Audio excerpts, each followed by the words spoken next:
First place on the line, both teams 12-3. Game day will be at Coleman Coliseum this Saturday for that 7 o'clock tip.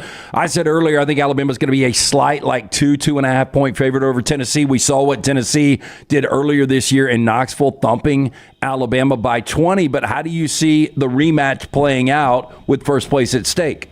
It's a good question with the line, though. I do think Alabama will be favored. The metrics have loved them throughout the course of the season. I mean, some of the metrics, they may be, a place or two above Tennessee. But I think overall, kind of what we just said, owning the tempo of the game. Tennessee still can play fast, but you want to make Alabama play in a half-court game. And if they can do that, you've won half the battle, especially on their floor. I think you also, of course, want to make them guard, as we just said. How they handle Connect and their ability to guard him. This is what about 5 weeks or so after they played last time around. You're gonna have a team that whenever you play somebody, you learn. You take a lot of learnings from that game, whether it's a win or a loss. You understand, but he was 25 points. I think he was pretty efficient for the game. Or not, sorry, he wasn't the most efficient he's ever been. So he did a good job with that. But sometimes you change your game plan.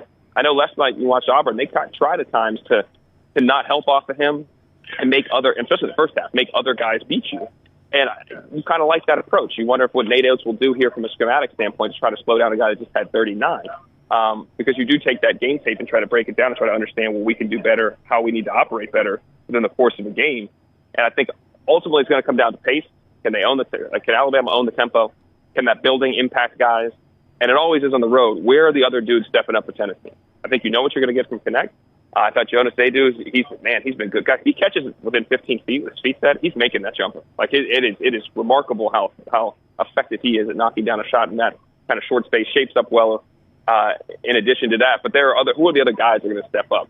And I think Alabama has to have the same situation, but at home they usually have some of your role players play better. But it is come down to pace, making Alabama guard. If they can do that, if they can impose their will, they can play at pace, they can get rebounds, they can get out. It's a game that can be played in Alabama's favor.